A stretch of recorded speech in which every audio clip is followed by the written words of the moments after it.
Tonight, it is game on in the race for the U.S. presidency. Joe Biden and Donald Trump take their fight to the debate stage. I wasn't really going to run until I saw the horrible job he did. I've never heard so much malarkey in my whole life. The vote is still months away, but the polls are so close and the political stakes couldn't be higher. Sentencing in Iqaluit for a mother convicted of identity fraud. It's a message sent to anyone who's trying to defraud Indigenous, Inuit, First Nations. The aftermath of raids by Israeli soldiers in the West Bank. We accept that in any moment they come here. Margaret Evans is in the region. From CBC News, this is The National with Chief Correspondent Adrienne Arsenault. Thanks for joining us. After months of campaigning in their own lanes, Joe Biden and Donald Trump finally met on the same stage, each with a chance to put their A-games on display for American voters. Trump's team may be feeling good about their candidate, though he was barely challenged on some of his assertions. But the story of the night may be the performance of the sitting president. His team cannot be feeling as good, and voters may be wondering about their choice if tonight was Biden's A-game. We have coverage from all the angles, including a look at the voters in play. But let's start with Katie Simpson, who watched it all from Atlanta. So, Katie, let's talk first about the big takeaways from tonight. Yeah, and Adrienne, there's one way to sum it up. During the debate, I got a text message from a very senior source inside Prime Minister Justin Trudeau's office, and the source said to me, quote, "This is painful to watch." The really big headline that's coming out of this debate is related to Joe Biden's performance tonight.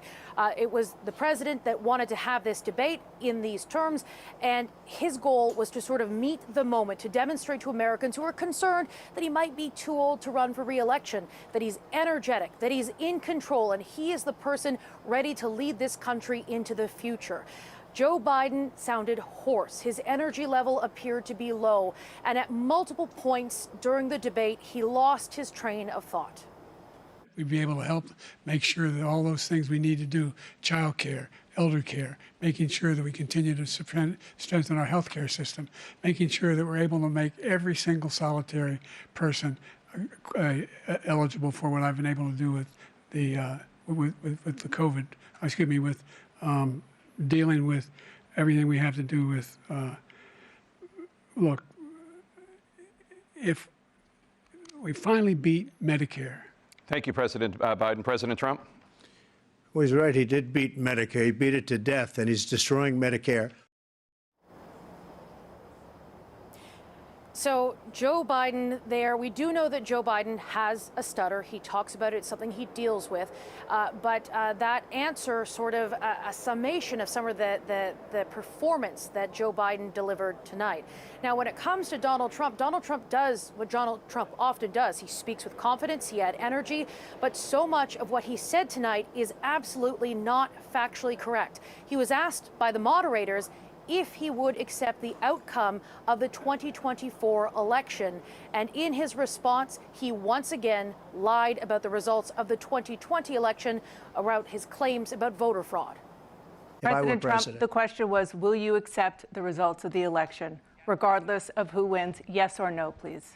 If it's a fair and legal and good election, absolutely. I would have much rather accepted these.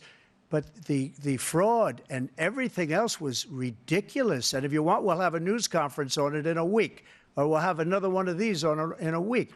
But I will absolutely, there's nothing I'd rather do.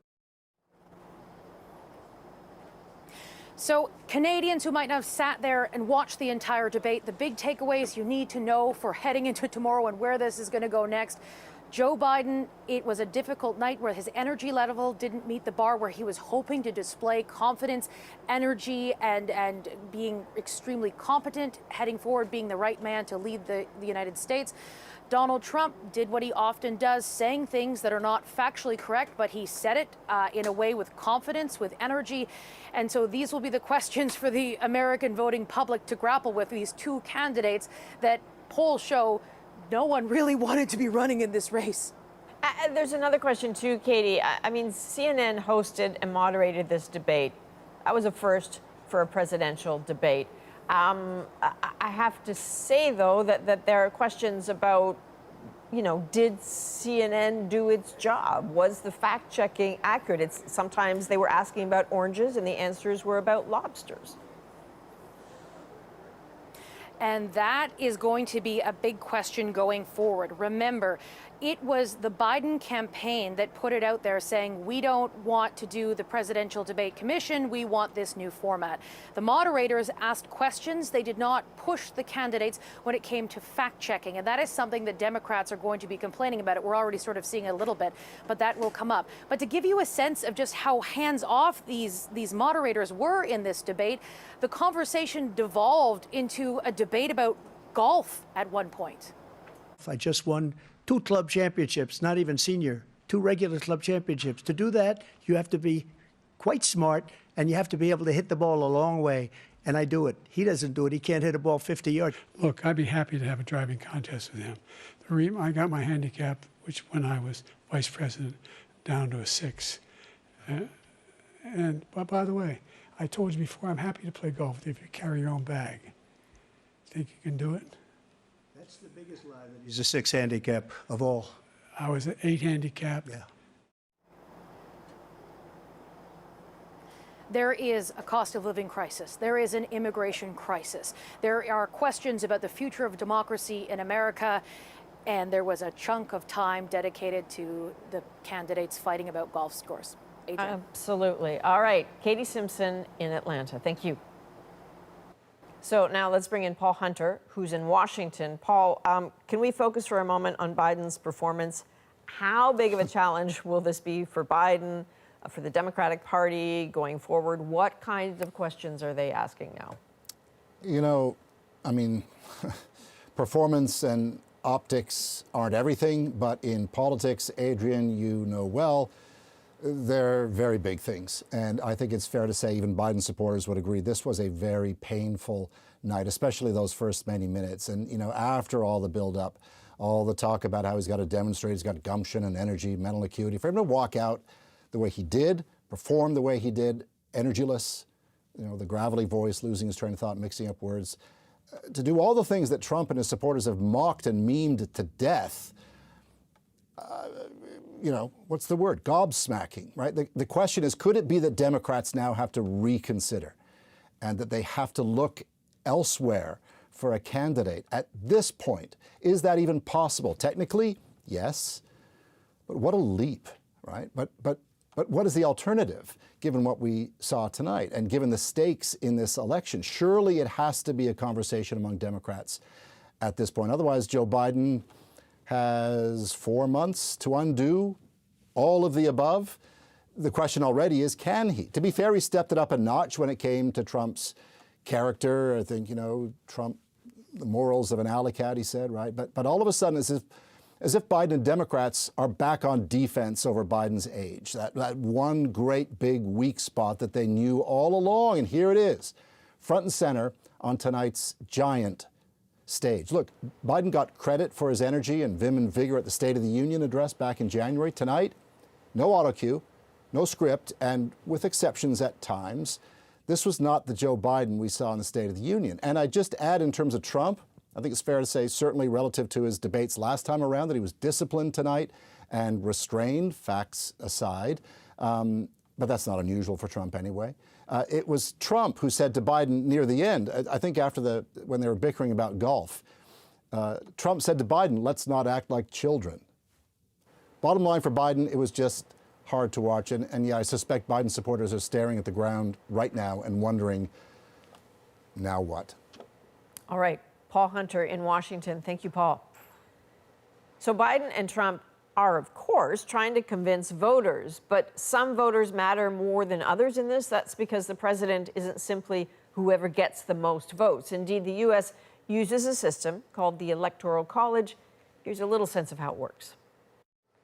Each state gets a number of Electoral College votes based on population. Big states get more than smaller ones. The basic rule for most states is win the most votes in a state, get all of its Electoral College votes. Add those up, the first to 270 wins. But here's the wrinkle. Most of those states are reliably Democratic or Republican. So the focus for Biden and Trump is the 5 or 6 states that could go either way. All right, so let's bring in Ellen Morrow to talk about those swing states and specifically how the debate was geared intentionally towards their swayable voters. Ellen, what is this poll? What does the polling show us about who these voters actually are and what they want? Well, Adrian, going into the debate tonight, and of course the debate itself could change some of these dynamics, but going into the debate, polling was suggesting that undecided voters in these key states, places like Michigan, Wisconsin, Pennsylvania, tended to be younger and were more likely to be Black or Hispanic voters. Just to get into that, we can show you a poll from the New York Times looking at these demographics. And it shows in this poll that for voters who are between 18 and 29 years old, and for Hispanic voters, there was virtually a tie between Donald Trump and Joe Biden within the margin of error. And then for Black voters, it shows Donald Trump having more support among Black voters than he did in 2020. So why does this matter? Those are key Biden voters. They're people who helped get him to the White House. And the fact that going into tonight's debate, even then they were hesitant to say they were going to vote for him, is a really tricky thing for the Biden campaign. He did try to appeal to those voters tonight by talking about the cost of living, which is so important to them. Here's a bit of what he had to say. To be done. There's more to be done. Working class people are still in trouble. I come from Scranton, Pennsylvania. I come of a household where the kitchen table, if the things weren't able to be met during the month, it was a problem. Price of eggs, the price of gas, the price of housing, the price of a whole range of things. That's why I'm working so hard to make sure I deal with those problems. Now, given the headlines from the debate about Biden's performance, whether those policy messages resonate, we'll have to wait and see. The fact that there are voters who were soft on Biden going into the debate, voters who voted for him in the past, doesn't necessarily mean, according to these polls before, that they were all going to flock to Donald Trump. Some might, according to that New York Times poll. But what this really shows, Adrian, is that there is this underlying reality of this election, which is that a large number of American voters don't want either of these men in the White House. We can show you another poll from Pew, finding that 25% of Americans don't have a favorable view towards Donald Trump or Joe Biden. And another poll suggests that as many as 20% of voters going into tonight's debate either didn't know who they were going to vote for between these two men, were going to vote for a third-party candidate, or were just simply not planning on showing up at all in this election. Okay, those are really interesting and big numbers. Beyond the demographics, what are the issues that could tip the balance with those cohorts?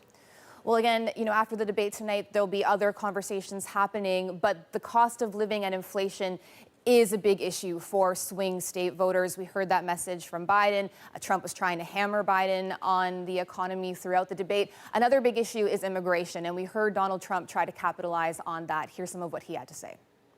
He opened the borders. Nobody's ever seen anything like. And we have to get a lot of these people out, and we have to get them out fast because they're going to destroy our country.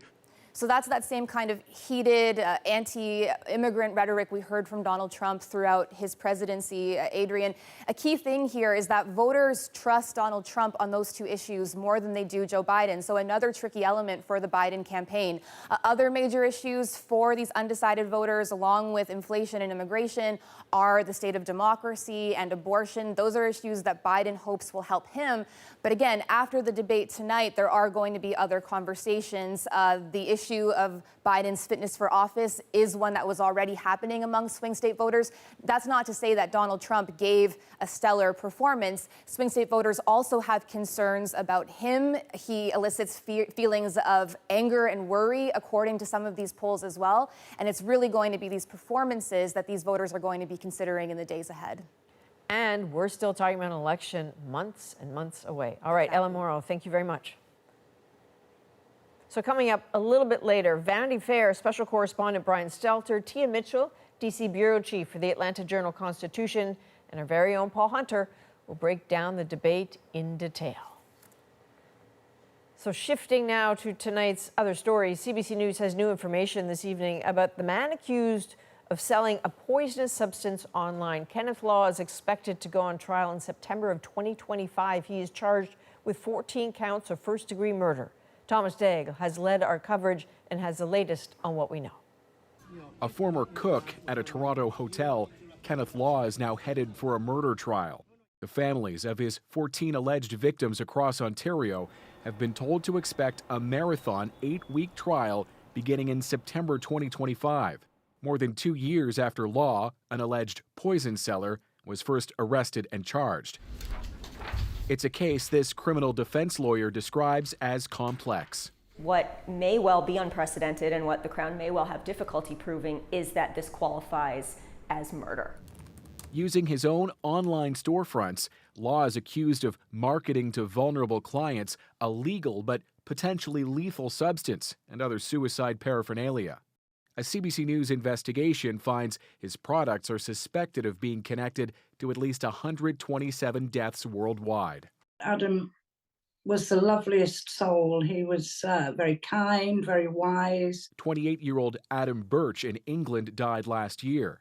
His family says police told them months later Adam's name appeared on a list of Law's customers. I know he's being tried in Canada, and we would really like him to be tried over here as well. In Ontario, Law is charged with 14 counts of first-degree murder and 14 counts of counseling or aiding suicide. That's more murder charges than notorious Canadian serial killers Clifford Olson, Robert Pickton, and Elizabeth Wettlaufer were convicted of.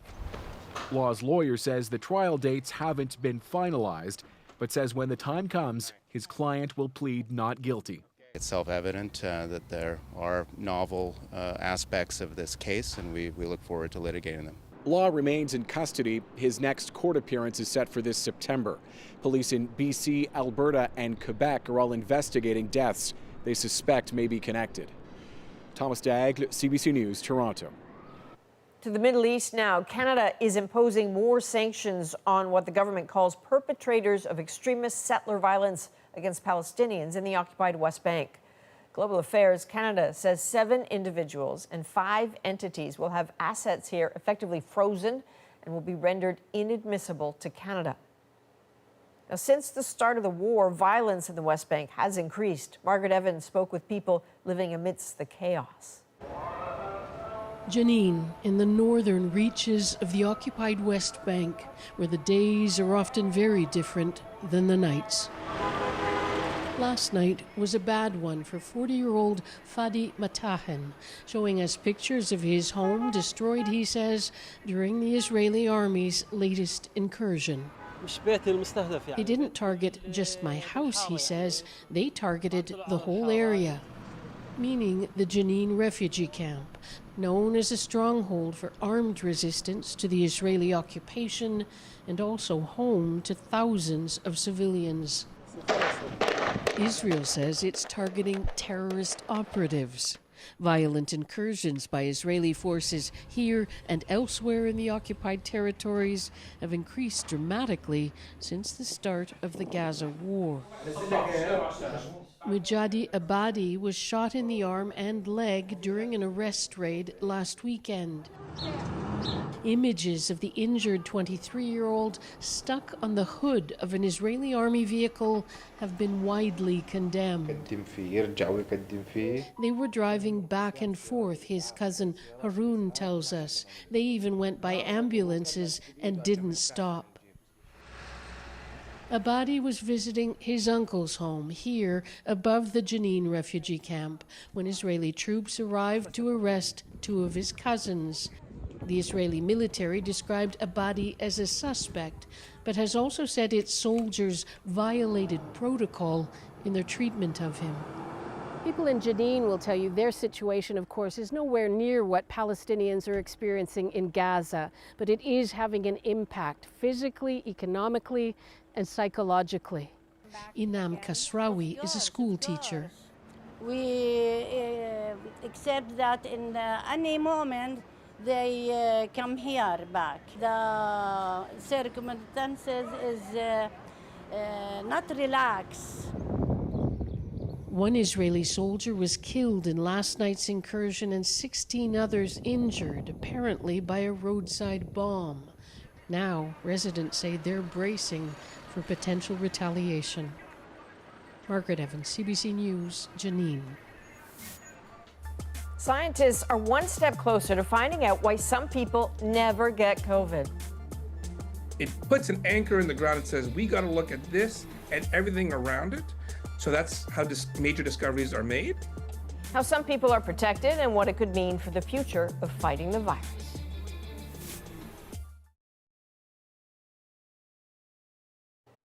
More than 760 million people have been infected with the COVID-19 virus worldwide, and that's just confirmed cases. But some people never catch it. And as Christine Birak shows us, researchers in the UK now think they know why. Scientists have new leads on why some people never get COVID. There is a lot to learn from studies like this, and it is quite exciting. In a world's first challenge trial done at the height of the pandemic, researchers in the UK infected dozens of healthy, unvaccinated adults with a low dose of the original coronavirus, then closely tracked how long it took their immune system to kick in. Participants who were infected right away had a slow response. In those who became infected but quickly cleared the virus, it was faster.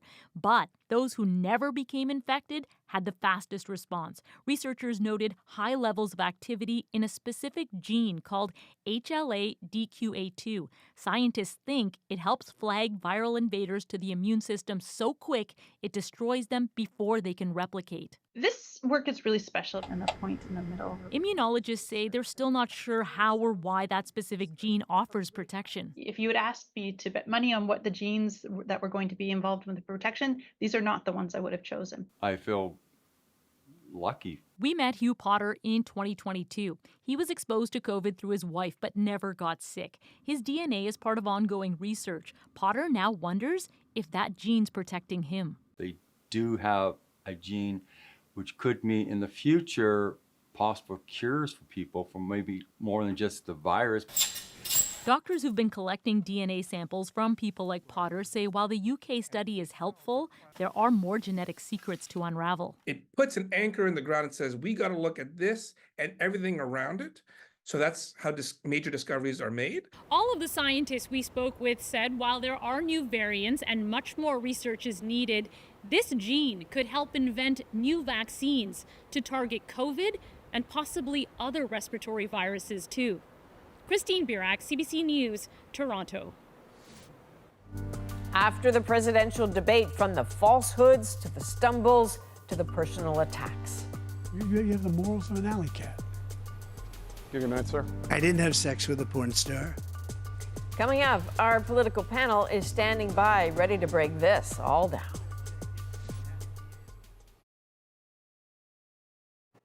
An Ontario mother has been sentenced to 3 years in prison in what's believed to be a first-of-its-kind conviction of Inuit identity theft. Juanita Taylor shows us how it all unfolded. A months-long court case is finally over. As a repeat offender, Karima Manji has been sentenced to 3 years in a federal prison for Indigenous identity fraud.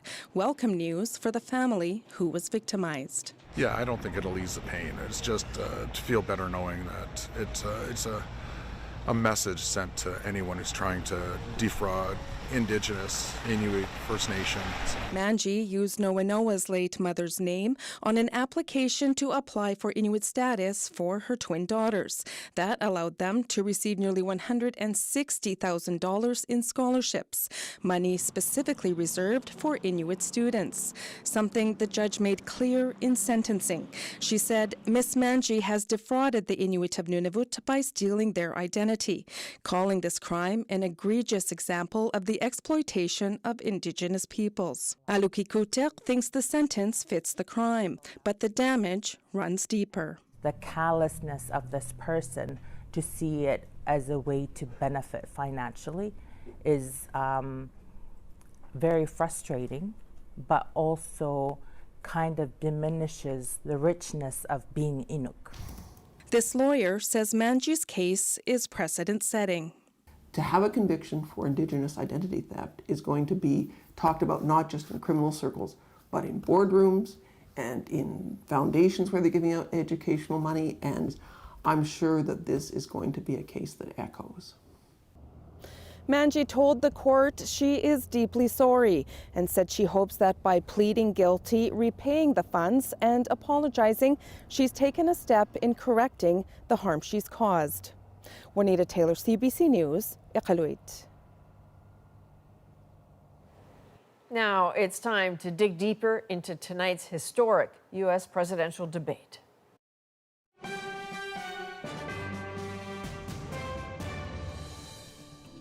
Think of all the civil penalties you have. How many billions of dollars do you owe in civil penalties for molesting a woman in public, for doing a whole range of things, of having sex with a porn star on the night while your wife was pregnant? I mean, what are you talking about? You have the morals of an alley cat. Okay, so that was an exchange of barbs from tonight's presidential debate, which sometimes got very messy, but in the end, the takeaways for voters won't likely be the decorum. No, the story of this debate will be Joe Biden and a performance that may confirm his supporters' worst fears. So let's break down the key moments of this debate. Our senior correspondent, Paul Hunter, is in Washington. Atlanta Journal-Constitution DC correspondent Tia Mitchell was at the debate, and Brian Stelter, special correspondent for Vanity Fair, is joining us now from New York. So, Brian, I feel compelled to start with you here. I'm just so curious, what was it like to watch that? Brian and then Paul. It was painful. I think it was painful for Democrats across the United States who wanted to see Biden stronger and sharper.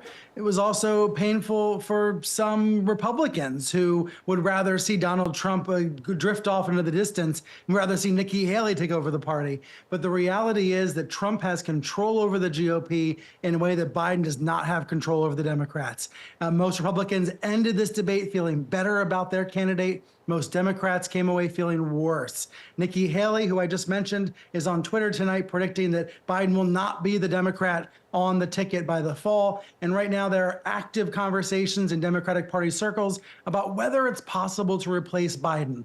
It would be hard to do, but it is not impossible. The convention is still weeks away. And honestly, the levels of concern, the levels of panic in the Democratic Party are off the charts tonight. Paul, from your vantage point in Washington, what did that feel like? Well, here at the Bureau, people were looking around each other like, what, right? Because Biden was supposed to come out of the gates gangbusters because everybody knew that's what he needed to do to respond to all the he's too old, he's too fragile stuff. I mean, you know, echoing some of Brian's stuff, I mean, here's the question. I mean, I don't mean to be harsh here, just realistic.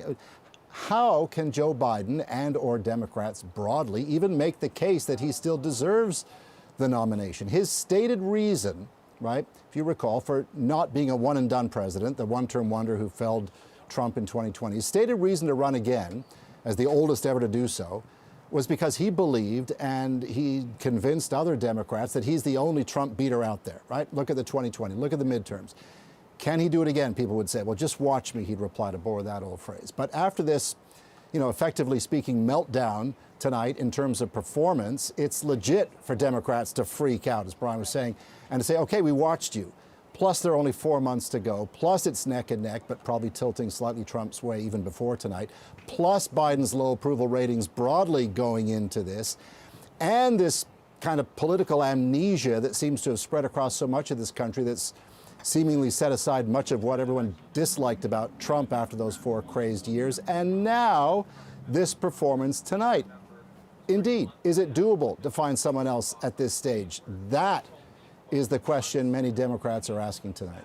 Tia, I saved you for the last on this particular question because I think you have a unique perspective in that in Atlanta you were in the spin room during the debate. I think you bolted there after the debate to get a feel for it. So how did both campaigns react to this?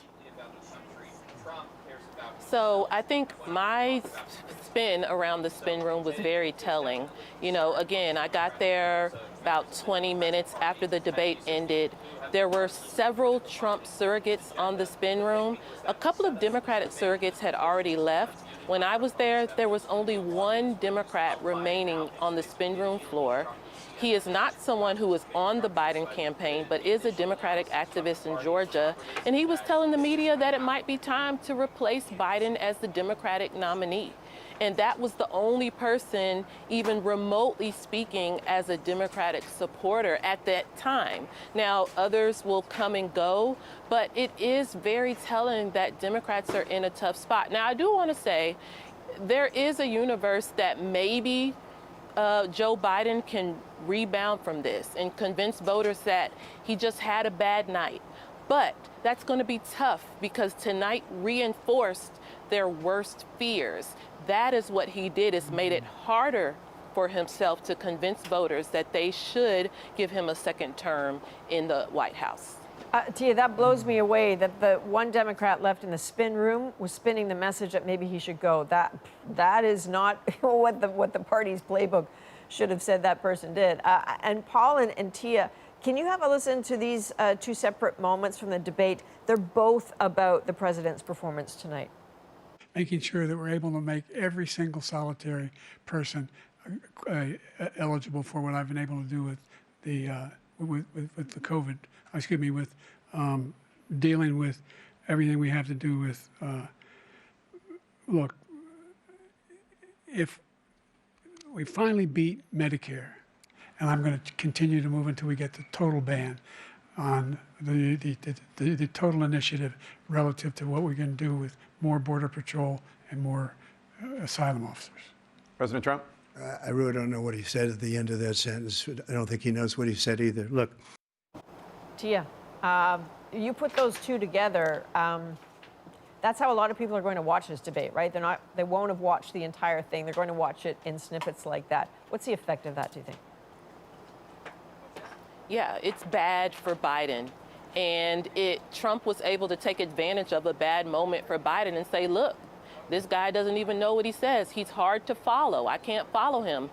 There were people at home. There were media like me in the spin room trying to follow Biden's train of thought. And that particular exchange was very indicative of his troubles staying, losing his train of thought, losing his words, appearing low energy. Now, again, to be clear, there are snippets we can take of Trump struggling to have a coherent and accurate message as well. Those will be played too, but it's two different narratives about these candidates, both bad, but again, probably much worse for Biden.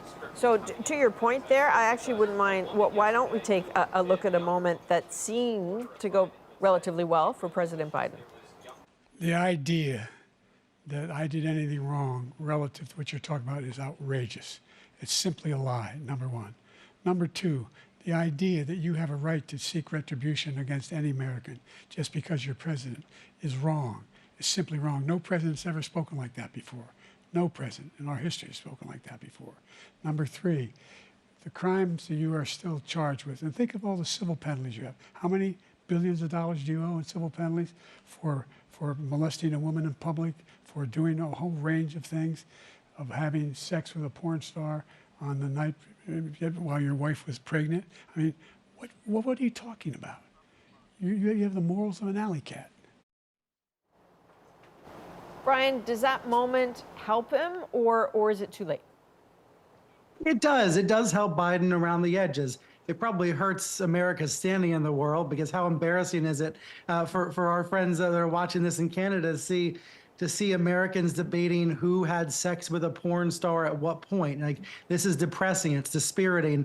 America can do better than this. That's the dominant feeling that we see in polling. But there are moments that Biden can highlight. There are moments he improved, for example, as the debate went on. But the conventional wisdom has hardened tonight. It has calcified, and it is that Biden is the one struggling, not Trump. Also, Biden's voters hold him to a higher standard than I think Trump's voters do. That's part of the challenge here as well. Yes, there will be fact checks. Yes, it will be observed that Trump lied all throughout the debate. He claimed Biden wants to quadruple taxes on Americans. That's not true. There are all sorts of lies. But at the end of the day, the takeaway, for better or worse, is that Biden is the one who doesn't seem strong enough to be commander-in-chief.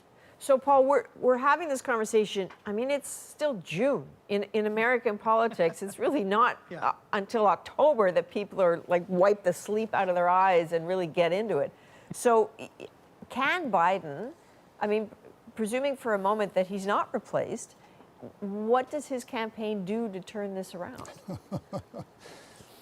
The question is there anything that they can do? I think is maybe more apt. You know, I mean, you're talking about how people consume debates and see snippets of it here and there instead of watching the whole thing. Well, I watched the whole thing. We all just watched the whole thing. The only thing we're talking about is that bit where Biden lost his train of thought and just went silent for 5 seconds. You know, we think back to the first debate last time around, and it was, what does anybody remember, right? It was when Biden turned to Trump and said, "Shut up, man," right? This is that thing from this one. We can talk about the points that Biden scored off of Trump, and he said malarkey, and he said he's got the morals of an alley cat and all that. All anybody's going to remember, I think, is that bit where Biden proved, or seemed to prove, what everybody kind of thought, that he's too old, that he's too fragile, that he doesn't have the mental acuity for the most powerful, most significant job on the planet. What do Democrats do now? I mean, it all comes back to this thing we've been talking about since it ended, Adrian, right? Which is, can there be a plan B? Can we go to nominee 2.0? He's not the nominee officially yet, right? So is there time? Is there a way to do it? Or does that make things even worse? Can Biden rebound? Like, we don't know. But everybody thought Biden was going to come out tonight and have something. And he didn't.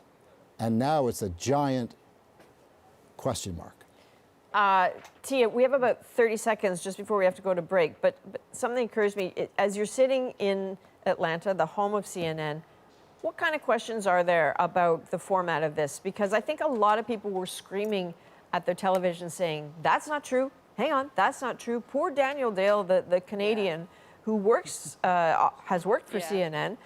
I don't think, his fingers must be broken from trying to fact check in real time. Is this a problem that there was no pushback? I mean, I think no matter what format, there are always going to be people talking about the ways that format can be manipulated, or the not so strong points of this format. In one way, it did allow the candidates to be heard. They weren't able to talk over each other. It was the moderators were able to get through their questions.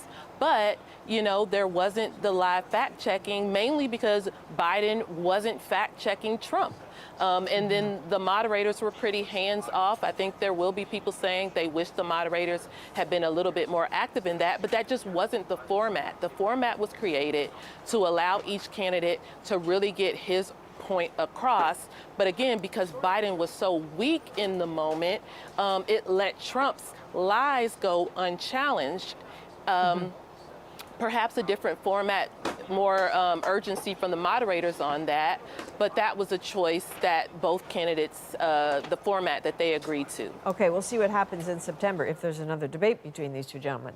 We still have much more to talk about. We'll be back after the break with where this could all be going, what might come next for both candidates.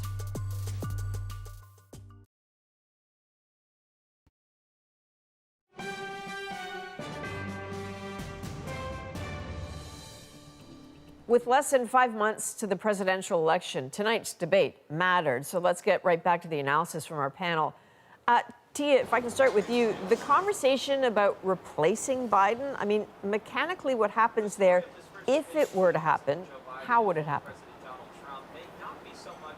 So technically, Biden doesn't become the nominee until the delegates make their votes official during the Democratic National Convention, which is in August.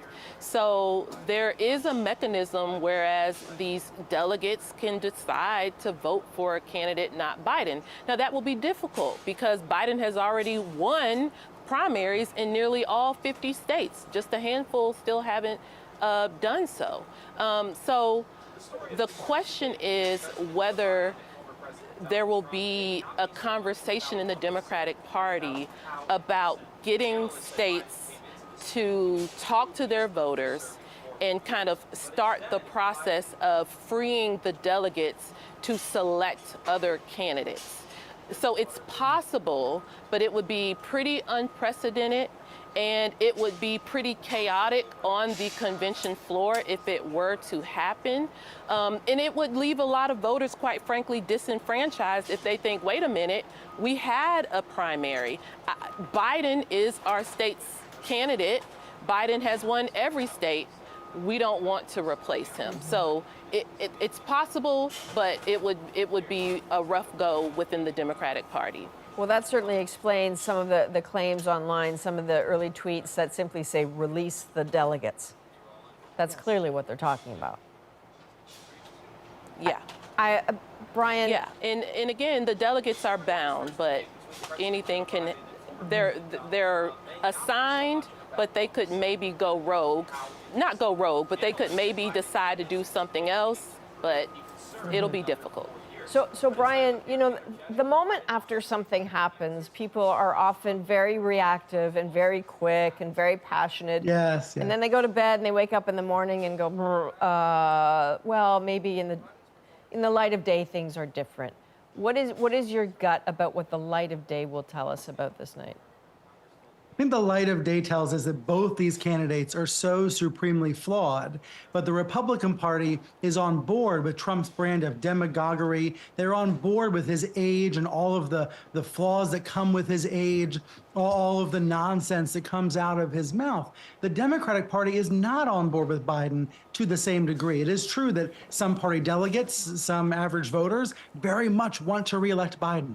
But for the most part, what Democratic voters have been told is Biden's the one who will beat Trump.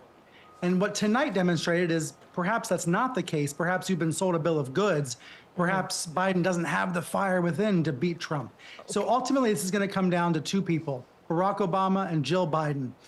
Do they believe that Joe Biden should continue? What will they advise the current president to do? And I'm not trying to be overly dramatic here, because you're right. Democrats tend to freak out at any given moment. They're quick to press the panic button. Tonight's different, though, because of the tenor of the conversation and the extent of that conventional wisdom. You have Republicans, Democrats, all united in their view that this debate was a failure for Biden. And he was the one that wanted an early debate in order to change the narrative.